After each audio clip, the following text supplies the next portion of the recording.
यता पनि आऊ है छ है यता ठाउँ छ यता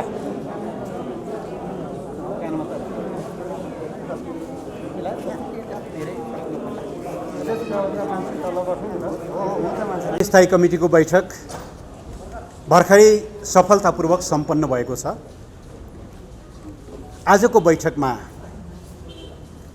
पार्टीभित्र उत्पन्न विभिन्न समस्याहरूका कारण लामो समय बैठकमा सहभागी हुन नसक्नुभएका स्थायी कमिटीका 10 जना कमरेडहरू समेत सहभागी भएर यो बैठक पार्टी एकताको बैठकको रूपमा, पार्टी एकताको सुदृढीकरणको एउटा विशेष बैठकको रूपमा सम्पन्न भएको छ।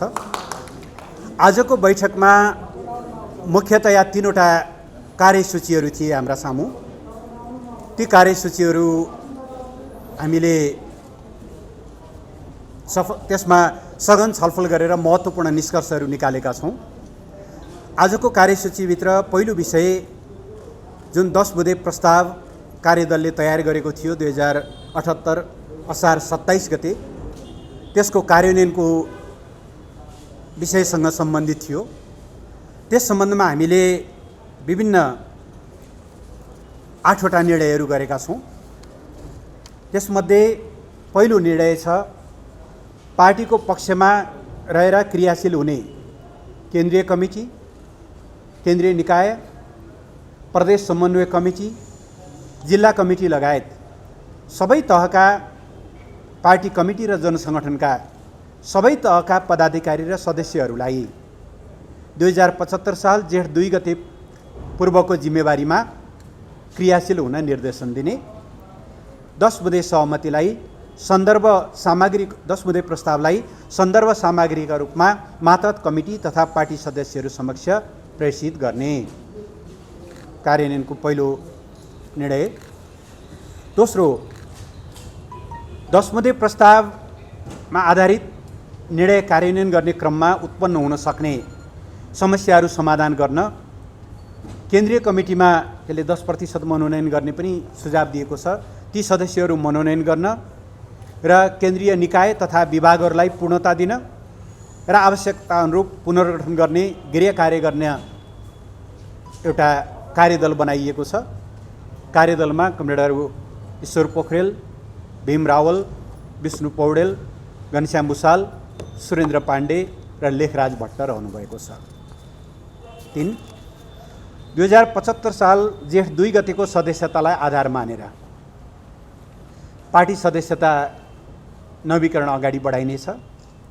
नवीकरणको क्रममा एकीकरणको क्रममा आबद्ध भएका सदस्यहरूको पनि नवीकरण गरिनेछ र 2075 साल जेठ 3 गतेपछि दिएका नयाँ सदस्यहरू, पार्टी सदस्यहरूको पनि नवीकरण 2078 साल असोज मसान्तसम्म सम्पन्न गर्ने निर्णय बैठकले गरेको छ। चौथो, पार्टीको विधान महाधिवेशन यही असोज 4, 5 र 6 गते काठमाडौँमा गर्ने र पार्टीको 10औं राष्ट्रिय महाधिवेशन 2078 साल मङ्सिर 10, 11 र 12 गते काठमाडौँमा आयोजना गर्ने निर्णय गरिएको छ। विधान महाधिवेशनमा प्रस्तुत गरिने दस्तावेजहरू उप छलफल गर्न 2078 साल भदौ 25-26 गते स्थायी कमिटी र 27-28 गते केन्द्रीय कमिटीको बैठक समेत आयोजना गरिनेछन्। 5, पार्टीका स्थानीय कमिटीहरूलाई व्यवस्थित गर्ने सन्दर्भमा देशैभरि 2078 साल कार्तिक 6 गते वडा अधिवेशनहरू एकैचोटि एकै दिन र कार्तिक 9 गते पालिका वा सो सरहका कमिटीहरूको अधिवेशन गरिनेछ। 6, यो पार्टी एकताको र यो पछिल्लो हाम्रा निर्णयहरूको सन्देश सम्प्रेषित गर्नका लागि 2078 साल भदौ 16 देखि 20 गतेसम्म केन्द्रीय प्रशिक्षकहरूको उपस्थितिमा सबै जिल्लाहरूमा जिल्ला कार्यकर्ता बेलाहरू र जनसङ्गठनको केन्द्रीय कार्यकर्ता बेलाहरू आयोजना गरिनेछन्। पार्टी केन्द्रीय कमिटीको बैठक 78 साल भदौ 10 गते काठमाडौँमा आयोजना हुनेछ र अघि पनि शेरबहादुर कमलले यहाँहरूलाई बताइसक्नु भएको छ। यस लगायतका अन्य निर्णयहरू र यसबिचमा हामीले गरेका निर्णयहरू र यसको दूरगामी प्रभाव र समसामयिक राजनीतिक प्रस्तावको बारेमा राजनीतिक स्थितिको बारेमा पार्टीका दृष्टिकोणहरू प्रश्न पार्न भोलि पार्टी अध्यक्ष लगायत जिम्मेवार नेता कमान्डरको उपस्थितिमा यहीँ 11 बजे पत्रकार सम्मेलन गर्ने पनि निर्णय गरिएको छ। यो पहिलो मैले सकेकै छैन नातिनु न, यो एकदम ब्रेकिङ दिन आँटियो जस्तो भयो। दोस्रो हाम्रो एजेन्डा थियो पार्टी एकताका लागि आह्वान। हामीले पार्टी एकताका लागि एउटा आह्वान गर्ने प्रस्ताव पारित गरेका छौँ। यो पनि म यहाँलाई पढेर सुनाउँछु। पार्टी निर्माण, विस्तार र एकीकरण नेकपा एमालेको मूलभूत विशेषता हो। पार्टीमा कुनै पनि समस्या सृजना हुँदा अन्तर्पार्टी छलफलका माध्यमबाट समाधान खोज्ने र अझ उन्नत स्तरको एकता कायम गर्दै अघि बढ्ने यस पार्टीले विकास गरेको संस्कृति हो। विभिन्न समूहमा छरिएका वामपन्थीहरूलाई एकताको प्रवाहमा समेट्दै अगाडि बढ्ने सिलसिलामा नेकपा एमाले मुलुककै सबैभन्दा ठुलो राजनीतिक पार्टी, कम्युनिस्ट आन्दोलनको मूल प्रवाह र लोकतान्त्रिक आन्दोलनकै नेतृत्वदायी शक्ति बन्न पुगेको छ। संविधानको रक्षा र विकास, लोकतन्त्रको सुदृढीकरण, राष्ट्रिय एकताको सम्वर्धन, राष्ट्रियताको संरक्षण, सामाजिक न्याय र समृद्धिको प्रत्याभूति तथा समाजवादको आधारभूमि निर्माण जस्ता मुलुकका सर्वाधिक महत्त्वपूर्ण कार्यभार आज यसै पार्टीको काँधमा छन्। वैचारिक रूपमा सुस्पष्ट र सङ्कल्पबद्ध, सङ्गठनात्मक रूपमा एकताबद्ध र कमरेडली समभावमा आबद्ध नेकपा एमालेबाट मात्रै यी ऐतिहासिक अभिव्यवहारहरू पुरा हुन सम्भव छ। तर विगत केही समय यता पार्टीभित्र देखा परेका समस्या, कटुता, अन्तर्विरोध र अस्वस्थताले पार्टीका नेता कार्यकर्ता, सदस्यहरू र यसप्रति भरोसा राख्ने आम जनसमुदायलाई चिन्तित तुल्याएको छ। परिवर्तनको संवाहक र जनतामा सर्वाधिक लोकप्रिय शक्ति विभाजित हुँदा राजनीतिक स्थायित्व र लोकतन्त्र, समृद्धि एवं सामाजिक न्यायको भविष्यमै सिर्जना हुन सक्ने दुष्परिणामको आशंकाले सिङ्गो राष्ट्र गम्भीर बनेको छ। नेकपा एमालेको एकता यस पार्टीका लाखौँ सदस्य र समर्थक शुभचिन्तकहरूको मात्रै होइन, आम जनता र देशकै चाहना हो। प्रतिक्रियावादी, पक्षगामीहरू र अस्थिरताका सम्वाहकहरूको चाहना भने यसको विभाजन र विखण्डन हो। यसका लागि उनीहरूका तर्फबाट भइरहेका षड्यन्त्र सबैका सामु स्पष्ट छन्।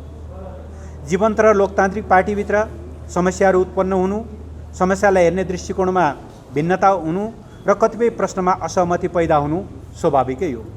तर समस्याको विकल्प विग्रह होइन। त्यसरी नै भिन्नताको समाधान अन्तर्द्वन्द्व होइन। असहमतिको निष्कर्ष विभाजन त झन् हुँदै होइन। पार्टीको आन्तरिक जीवनमा उच्च लोकतान्त्रिक अभ्यास गर्दै आएको नेकपा एमालेभित्र समस्याको सकारात्मक समाधान खोज्ने, भिन्नतालाई उन्नत स्तरको एकतामा रूपान्तरित गर्ने र असहमतिहरूलाई स्वस्थ र रचनात्मक बहसका माध्यमबाट उच्च तहको सहमतिमा बदल्न सक्ने भरपर्दो आधार र सामर्थ्य विद्यमान छ। मार्क्सवाद, लेनिनवाद र जनताको बहुदलीय जनवादको मार्गदर्शन, समाजवाद निर्माणको साझा सङ्कल्प र देश र जनताप्रतिको अविचलित निष्ठाका जगमा हामीले समाधान गर्न नसक्ने कुनै आन्तरिक समस्याहरू छैनन्। तसर्थ नेकपा एमालेबाट विभाजित भएर अलग्गै पार्टी दर्ता गर्ने प्रयास गरिरहेका कमेडरलाई हामी आग्रह गर्छौँ, मुलुकका सामु उपस्थित असाधारण सम्भावना र अकल्पनीय चुनौतीप्रति संवेदनशील रहँदै, पार्टीका काँधमा उपस्थित ऐतिहासिक अभिभावनाप्रति सचेत रहँदै, असफलता अवश्यम्भावी रहेको त्यस्तो गलत र हानिकारक बाटो छोडेर पार्टी एकतामा आबद्ध हुनुहोस्, आफ्नो मूल घरमा फर्किनुहोस्। विभाजनकारी गतिविधि र छुट्टै दल दर्ताको प्रक्रियाबाट अलग भएर पार्टी एकतामा योगदान गर्ने कमरेडरलाई पार्टीमा हार्दिक स्वागत गरिनेछ। यसअघिका कुनै पनि क्रियाकलापलाई लिएर पूर्वाग्रह नराखिने र भेदभाव वा कारबाही नहुने पनि स्पष्ट पार्न चाहन्छौँ। तसर्थ पार्टीका सम्पूर्ण नेता, कार्यकर्ता, सदस्य, शुभचिन्तकहरू र आम जनसमुदायलाई पार्टीको एकता र अग्रगतिका निम्ति आफ्नो स्थानबाट अधिकतम योगदान गर्न आग्रह गर्दछौँ। असहमति प्रकट गर्दा मर्यादित, संयमित र राजनीतिक भाषा प्रयोग गर्न पनि आह्वान गर्दछौँ। र तेस्रो निर्णय थियो केन्द्रीय कमिटीको बैठक, जसको बारेमा मैले अघि सुनाएँ। 10 गते केन्द्रीय कमिटीको बैठक बस्नेछ। अब यहाँहरूको केही जिज्ञासाहरू छ भने अहिले रिलिज पनि गरिदिउँला गर्न चाहिँ फोटो लिनुभएको छ। माओवादीबाट एमालेमा आउनु भएको छ नि, स्थायी समिति सदस्य पनि हुन्छ 4 जना, उहाँहरूको चाहिँ के हुन्छ अब? अहिले त्यसबारेमा 10 बुँदे प्रस्तावले नै प्रष्ट बोलेको छ। 10 बुँदे प्रस्तावले उहाँहरू सहितको पार्टीको क्रियाशीलताको कुरा गरेको छ। त्यसो भएको हुनाले उहाँहरू अलरेडी पार्टीको स्थायी कमिटीको सदस्यको रूपमा हुनुहुन्छ। अरू जो हिजो नेकपाको कार्यकालमा केन्द्रीय कमिटी सदस्य हुनुहुन्थ्यो, उहाँहरू पनि केन्द्रीय सदस्यकै रूपमा रहनुहुन्छ र तल पनि जो एकीकरणको क्रममा चाहिँ पार्टीका विभिन्न जिम्मेवारीमा हुनुहुन्छ सबैलाई नेकपा कालमा जे जिम्मेवारीमा हुनुहुन्थ्यो तत्त जिम्मेवारीमा यथावत राख्ने प्रस्ताव चाहिँ 10 बुँदे प्रस्तावले त्यो कार्यदलले नै अलरेडी गरिसकेको अवस्था छ। होइन, कार्यदलले त्यही भनिसकेको छ, मैले यहाँलाई बताएँ। हजुर, जस्तो कि तपाईँहरूले यो सबै घटनाक्रम र परिदृश्य हेर्दाखेरि चाहिँ जसरी पनि माधव कुमार नेपाललाई एमालेबाट बाहिर आउनु थियो, त्यसकारण उहाँ बाहिरिसकेपछि नयाँ दल दर्ता गरिसकेपछि चाहिँ अहिले जेठ3को नाममा नाटक र नौटङ्की रच्नु होसम्मका टिका टिप्पणी भइरहेछ नि बाहिर। होइन, यस्ता बजारमा आउने सबै टिप्पणीहरूको पछाडि लाग्ने हो भनेदेखि त अब साध्यै हुँदैन। 10 बुँदे प्रस्ताव भएको त असार 27 गते हो। असार 27 गते त्यो प्रस्ताव हामीले तयार गऱ्यौँ। असार 28 गते परमादेश आयो। साउन 3 गते त्यो प्रस्ताव आइसकेपछि उहाँहरूले गएर शेरबहादुर देउवालाई भोट हाल्नुभयो। फेरि पनि हामी यो 10 बुँदेलाई कार्यान्वयन गरेर अगाडि बढिरहेका छौँ। त्यस भएर उहाँहरूको त्यो टिप्पणीभित्र उहाँहरूको विभाजनकारी मनस्थिति मात्रै झल्किन्छ। जे गरेर पनि विभाजन चाहिएको थियो उहाँहरूलाई। त्यसो भएको हुनाले हाम्रा हर प्रयासका बावजुद उहाँहरू विभाजनको बाटोमा हिँड्नुभयो। के तत्त्वले, के प्रवृत्तिले, के कुन कुराले उहाँहरूलाई उत्प्रेरित गर्यो त्यो त समयक्रममा खुल्दै जाला। किनभने विभाजनको कुनै पनि प्रयास नेपालमा सम्भव भएको छैन, सफल भएको छैन। नेकपा एमालेको हकमा, नेपाली काङ्ग्रेसको हकमा, नेकपा माओवादीको हकमा विभाजनका सारा प्रयासहरू असफलतामा गएर टुङ्गिएका छन्। त्यो पनि असफल हुनु अनिवार्य छ। तर आज उहाँहरू त्यो कुरा पुनर्विचार गर्ने मुडमा हुनुहुन्न। हामीले 10 बुँदे गरेको भनेकै उहाँहरू सहितको एकतालाई ध्यानमा राखेर गरेको हो। तर हामी बोलाइरहने, उहाँहरू भागिरहने। अब भाग्दै जाँदा अहिले चन्द्रगिरी पुग्नुभएको छ, यो स्थिति भएको। पार्टीसँग एकता गर्ने भन्नुभएको छ, अब के फेरि माधव नेपाल पार्टीसँग पनि एकताको त्यस्तो अहिले तत्काल त्यो सम्भावना छैन। तपाईँहरूले पार्टी विभाजन भएर जानेहरूलाई फर्किन आग्रह गर्नुभएको छ नि, यो चाहिँ माधव नेपाल सहितलाई नै आग्रह हो कि? होइन, उहाँले पनि दल दर्ताको प्रक्रियालाई त्यो कागज नलगाउँ है त एकैछिन है। दल दर्ताको प्रक्रिया रोकेर आउनुभयो भनेदेखि सबै हामीले कसैलाई बारबन्देज गरेका छैनौँ। दल दर्ताको प्रक्रिया बदर गरेर उहाँहरू एकतामा आउनुभयो भने सबैलाई स्वागत छ। तपाईँले 18 जना त्यो संसदलाई निष्कासन गर्ने बारे तपाईँ पछिल्लो निर्णय तपाईँले पढ्नुभयो होला, मैले पढेर सुनाएँ। यो विभाजनका सबै गतिविधि परित्याग गरेर आउनेहरूलाई यस अगाडिका विषयलाई लिएर कुनै मतलब कारवाही गरिने छैन, कुनै भेदभाव राखिने छैन भनेर प्रश्न पारिएको अवस्था छ। सभामुखलाई दिएको त्यो सभामुखको भूमिका खेल्नु भएन। किन मुलुकमा 2टा कानुन छ हो, टोपबहादुर रायमाझी, रामबहादुर थापा, लेखराज भट्ट, गौरी शङ्कर चौधरी, प्रभु शाहहरूलाई सम्बन्धित पार्टीले कारवाही गरेको सूचना जानकारी दिँदा पत्र बुझाएपछि तत्काल कारवाही हुने।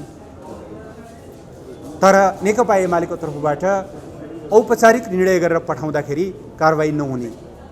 के देशमा 2टा कानुन हो कि सभामुखले भन्नु पर्यो देशमा 2टा कानुन छ? नेकपा एमालेको निम्ति एउटा छुट्टै कानुन छ, बाँकी पार्टी अहिलेको परमादेशबाट बनेको यो गठबन्धनका लागि छुट्टै कानुन छ, छुट्टै संविधान छ भन्नु पर्यो कि उहाँले भन्नु पर्यो म सभामुख होइन, हिजोको युद्धकालीन माओवादी नेता हुँ, म माओवादीको कार्यकर्ता हुँ भनेर भन्नु पर्यो। उहाँले जे गर्नुभएको छ, संविधानको बर्खिलाफ गर्नुभएको छ, संसदीय अभ्यासको बर्खिलाफ गर्नुभएको छ, एउटा पार्टीलाई लक्षित गरेर पूर्वाग्रहपूर्ण र कानुनले नचिन्ने नमान्ने खालका क्रियाकलापहरू गर्नुभएको छ।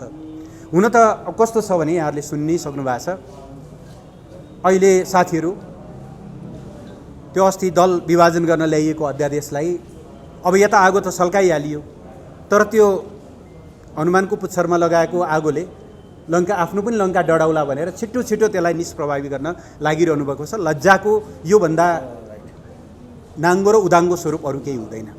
उहाँहरूलाई त्यो अध्यादेशप्रति विश्वास थिएन भने ल्याएको किन? विश्वास छ भने यति हतारो त्यसलाई निष्क्रिय बनाउनु पर्ने किन? अर्थात् जे जति काम क्रियाकलाप भएका छन्, अदालतको परमादेश होस्, यो सरकारले ल्याएको आदेश होस् या सभामुखले गरेका क्रियाकलापहरू, यी सबै नेकपा एमालेका विरुद्ध लक्षित छन्। नेकपा एमाले त्यसलाई सामना गर्छ। यी सबै खालका चुनौतीहरूलाई सामना गर्दै आएको पार्टी हो, सामना गर्दै जान्छ। तर नेकपा एमालेलाई प्रहार गर्ने नाउँमा उहाँहरूले लोकतन्त्रका आधारभूत संरचनामाथि जुन प्रहार गर्दै हुनुहुन्छ, हाम्रो चिन्ता त्यहाँनिर छ। यसले लोकतन्त्रलाई दूरगामी एउटा चाहिँ नकारात्मक परिणाम सृजना गर्छ लोकतन्त्रमाथि भन्ने हाम्रो चिन्ता हो। सभामुखजीको त्यो कारणले अलिक जान्नुहुन्छ कि जान्नु सञ्जीवजी हजुर जस्तो दुई पटक संसद विघटनको कुरालाई लिएर आज मात्रै आउनुभएका 10 जना स्थायी कमिटी सदस्यले त्यसलाई प्रतिगमन भन्नुभएको थियो। तपाईँहरूले त्यसलाई समयको आवश्यकता भन्नुभएको छ र परमादेशलाई विशेष गरेर घुमाउनु भाषामा त्यसलाई प्रतिगमन भन्नुभएको छ। हो, यहाँनिर तपाईँहरूको चाहिँ अब के समान धारणा बनेको? इतिहासका कतिपय विषयहरूको बारेमा हामी समयक्रममा समीक्षा गर्छौँ। अहिले हामीलाई समीक्षाभन्दा भविष्यतिर हाम्रो दृष्टि, अतीततिर भन्दा हाम्रो दृष्टि भविष्यतिर छ। इतिहासमा घटित घटनाहरूको बारेमा जहिले मूल्याङ्कन गरे पनि हुन्छ, किनभने ती घटनाहरू फर्किने होइनन्। समयक्रममा त्यसलाई हामीले मूल्याङ्कन गरौँला। आज हाम्रो चिन्ता परमादेश मार्फत मुलुकलाई जुन दिशातिर धकेल्न खोजिएको छ, तपाईँहरूले देखिहाल्नुभयो। म 3टा मात्रै उदाहरण दिन्छु।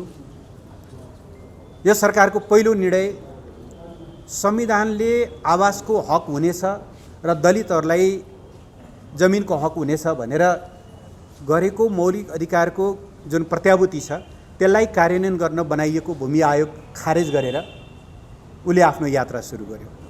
सरकार कसको निम्ति हो, कुन वर्गको निम्ति हो र कुन वर्गको खिलाफमा हो भन्ने कुरा त्यसैबाट देखिन्छ। दोस्रो, लोकतन्त्रको आधारभूत संरचनालाई भत्काउनको लागि उनले 20% सदस्य संसद सदस्य या 20% केन्द्रीय सदस्य भए पार्टी विभाजन गर्न पाउने अत्यन्त विकृत अभ्यास सुरु गर्यो। लोकतन्त्रमाथिको प्रहार। राष्ट्रियताको सवालमा जयसिंह धामी बितेको आज साउन 15देखि हिसाब गर्ने हो भने मलाई लाग्छ झन्डै 25-26 दिन भयो। सरकार बोल्दैन कि मुखमा बुझो लगाएर बसेको छ थाहा छैन। एउटा छानबिन समिति बनेको थियो, त्यो धनगढीतिरै अल्मलिएको छ कि दार्चुला अल्मलिएको छ हामीलाई त्यो पनि थाहा छैन। एकजना निर्दोष नागरिकको ज्यान गएको छ, ज्यान कसरी गयो भन्ने कुरा छर्लङ्ग छ, सरकार बोल्दैन। सरकारको बाटो के हो भन्ने बारेमा यी 3टा प्रतिनिधि दृष्टान्त काफी छन्। लोकतन्त्रको बारेमा ऊ के सोच्छ, जनताको जीवनको बारेमा ऊ के सोच्छ र राष्ट्रियताको बारेमा के सोच्छ भन्ने कुरा बताउनका लागि यी काफी छन्। त्यसबाट हाम्रो ध्यान यतातिर केन्द्रित छ। यी सबै कुराहरूमा हामी एक ठाउँमा छौँ। इतिहासका कतिपय घटनाक्रमहरूको बारेमा हामी समयक्रममा छलफल गर्छौँ। मैले जवाफ दिइसकेँ। हजुर, पहिलो 10 बुँदे अन्तर्गतकै 10 बुँदेको 2 नम्बरमा स्पष्ट जेठ 2 र जेठ 2 पछि पनि नेकपा काल अघि नेकपा एमाले गरेका निर्णयहरू, विशेष गरी केन्द्रीय कमिटी स्थायी कमिटीको जुन मनोनित थियो त्यसलाई मात्रै सम्बोधन गर्ने भनेर स्पष्ट लेखिएको छ। अहिले तपाईँहरूले जिम्मेवारी फर्काउँदाखेरि नेकपा कालमा जो जाँच थियो तत्तर त्यो कमिटीमा रहने भनेर त्यसमा सहमति भएको भनेको जेठ 2 फर्केको हो कि होइन, यसलाई त्यसै मान्ने होइन। पदको होइन, पदाधिकारीको हिसाबले जो जहाँ हुनुको फैसला पछि पनि जो नेकपा एमालेमै रहिरहनु भएको छ उहाँ कमरेडरको जिम्मेवारी पनि यथावत रहने यो 10 बुँदेले नै प्रश्न पारेको हुनाले त्यसमा कुनै दुविधा छैन। अब टुङ्ग्यौँ, केही कुराहरू रह्यो भने भोलि गरौँला। हिजो मात्रै अब भाजपाका विदेश विभाग प्रमुख चौथाइवाले नेपाल आउनुभएको छ, आकस्मिक सक्रियता उहाँको छ। हिजो मात्रै नेकपा एमालेका अध्यक्ष केपी शर्मा ओलीलाई पनि भेट्नु भएको थियो। के कुरा भयो, उहाँको सक्रियता किन बढेको रहेछ, एमाले यसलाई कसरी हेरेको छ? नेपाल र भारत दुईटा छिमेकी मित्रहरू हुन्। दुई छिमेकी बीचमा सार्वभौम समानतामाथि आधारित विश्वासिलो सम्बन्धको अर्को कुनै विकल्प छैन। नेपाल र भारतको बीचमा केही समस्याहरू छन्, इतिहासले अधुरा छोडिदिएका सीमा समस्याहरू छन्। कालापानी लिपुलेक लिम्पियाधुराको जमिन फिर्ता गर्नुपर्ने विषय छ। 1950 को सन्धिको कुराहरू छन्। इपिजीको रिपोर्ट नबुझिएको कुराहरू छ। डरलाग्दो व्यापार असन्तुलनका कुराहरू छन्। यी सबै विषयहरूलाई वार्ताबाट, संवादबाट समाधान गर्दै अगाडि बढ्नुपर्छ र यी समस्याहरू समाधान गर्दै एउटा विश्वासिलो सम्बन्ध नेपाल भारतको हुनुपर्छ भन्ने नेकपा एमालेको मान्यता हो। यही मान्यता, यिनै दृष्टिकोणहरू अध्यक्षले उहाँसँगको भेटघाटमा राख्नुभएको छ। हामीले जोसँग भेटघाट गर्दाखेरि पनि यिनै कुराहरू राख्छौँ। यिनै विषयमा हिजो छलफल भएको छ। मलाई लाग्छ तपाईँले केही सोध्दै हुनुहुन्छ यस ल धेरै धेरै धन्यवाद भोलि भेटौँला एउटा सोधौँ हुन त सबै विषय प्रश्नै भयो अहिले पनि तपाईँले भन्नुभयो तर पनि अहिले चाहिँ के संशय आशंका चाहिँ उत्पन्न भइरहेछ भने अलिकति पर्खेल्न खोजेको मैले तपाईँहरू यतिन्जेलसम्म चाहिँ माधव कुमार नेपाललाई वास्ता गर्नु भएन भनौँ अझ उहाँलाई चाहिँ त्यहीमा पुग्ने गरी पुर्याइसकेपछि तपाईँहरू अहिले चाहिँ जेठ 2मा फर्किनु थियो नै भने यदि अहिले जेठ 2मै फर्किनु थियो भने यस अगाडि नै फर्किएर सरकार पनि टिक्थ्यो होला सबै चाहिँ पार्टी पनि एक रहन्थ्यो होला भन्ने खालको पनि बहस भइरहेछ नि पहिलो कुरा भित्तामा पुर्याउनु भयो भन्ने नै टिप्पणी आफैमा गलत हो यहाँलाई थाहै छ समस्या समाधान हुन्छ भने उहाँलाई अर्को अध्यक्ष दोस्रो अध्यक्ष दिने भन्ने तहसम्म पनि केन्द्रीय कमिटीको बैठकमा अध्यक्षले यहाँ घोषणा गर्नुभएको थियो सामान्यतया यो छलफल पनि गर्न मिल्ने विषय होइन एउटा महाधिवेशनबाट महाधिवेशनमा प्रतिस्पर्धामा पराजित नेतालाई